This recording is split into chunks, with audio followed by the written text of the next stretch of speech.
The Arctic is melting, not just ice, but the very foundations of global power.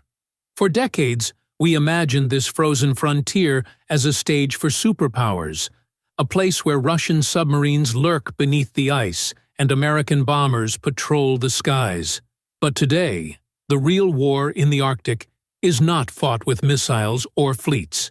It is fought with cables, contracts, and quiet alliances.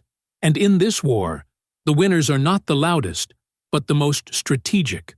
While Washington and Moscow posture with military might, two quieter nations, Canada and Sweden, are redrawing the Arctic map in ways that may define the next century.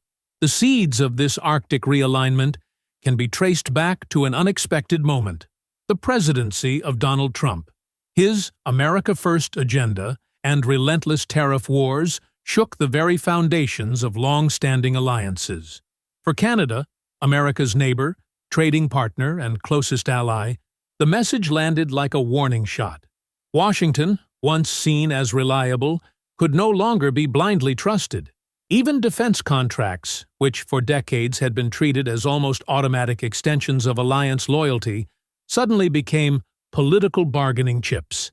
Nowhere was this more visible than in Canada's plans for its next-generation fighter jet. For years, the decision seemed settled. The American-made F-35, a fifth-generation stealth powerhouse. Yet Trump's tariffs on Canadian steel and aluminum, combined with growing doubts about U.S. trade reliability, planted a seed of hesitation. Purchasing a jet was no longer just a question of firepower.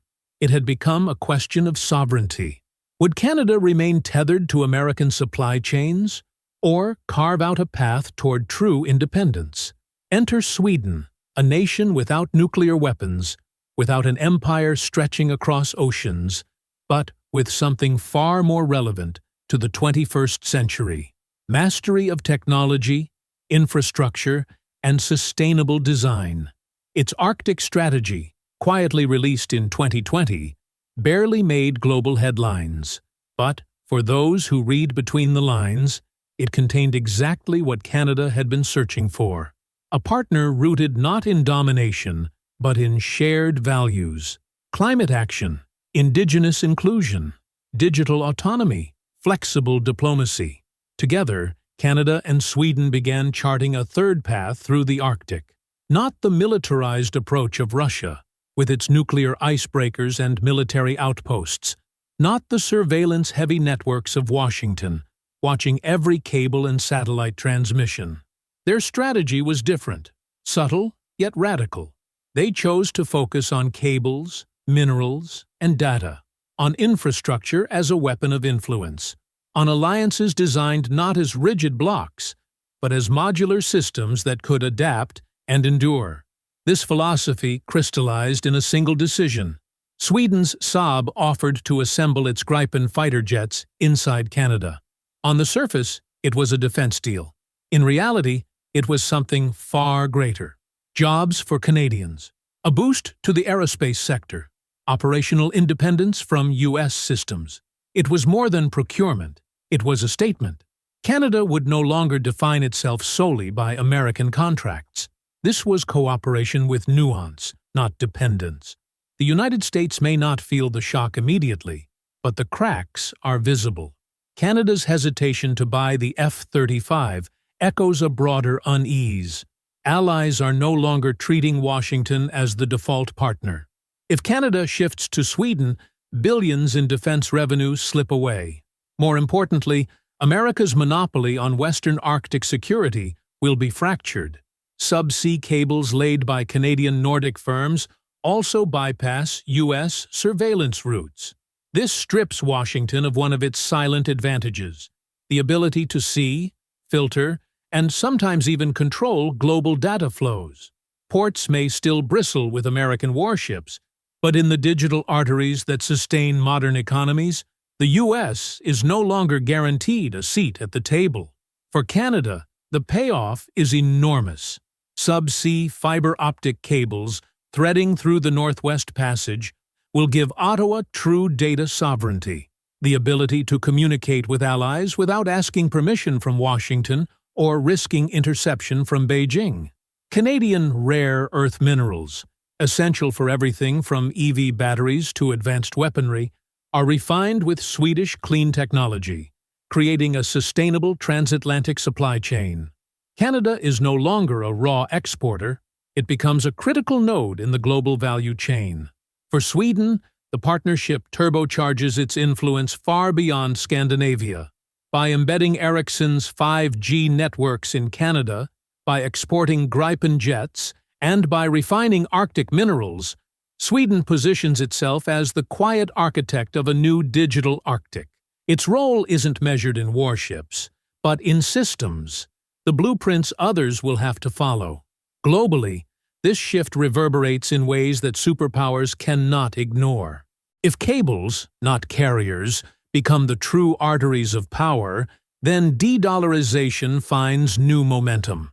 If Canada and Sweden can build modular, values-driven alliances in the Arctic, what stops similar partnerships from forming in the Baltics, the Indo-Pacific, or even Africa? The world's map of power is being rewritten, not with lines of military occupation, but with contracts, fiber optics, and environmental standards. The old image of Arctic competition was simple.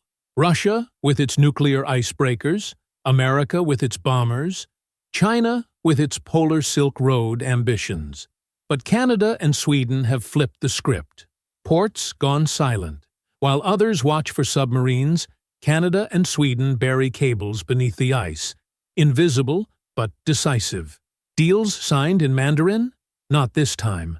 Instead, contracts are inked in English and Swedish, centered on renewable energy, indigenous rights, and digital autonomy. Maps redrawn. For centuries, Arctic maps were tools of empire. Now, Canada recognizes indigenous knowledge as legitimate data, an act that redefines who owns the seabed, who files claims, and who controls the future. This is not about Canada and Sweden becoming new superpowers. It is about them showing that middle powers can lead differently, not through threats, but through design, not by building empires, but by building frameworks. And while Washington and Moscow argue about missiles, the real question is slipping away from them. Who controls the infrastructure of tomorrow? The ice is melting, and with it, the old certainties. Russia may have its nuclear icebreakers. America may still sail its carriers. But when the cables are laid, when the maps are redrawn, and when Arctic minerals flow through sustainable transatlantic chains, the story will not read as one of superpower triumph. It will read as something subtler, almost poetic, that while empires clashed, two quiet nations built the scaffolding of the future. Canada and Sweden didn't push America out of the Arctic. They quietly replaced it, blueprint by blueprint, cable by cable, value by value. So I'll leave you with this. Is this how superpowers fade? Through silence, not shock? Drop your thoughts in the comments. Hit that subscribe button and share this video. Because the Arctic War isn't being fought in headlines, it's being fought in cables beneath the ice, and this story is only just beginning.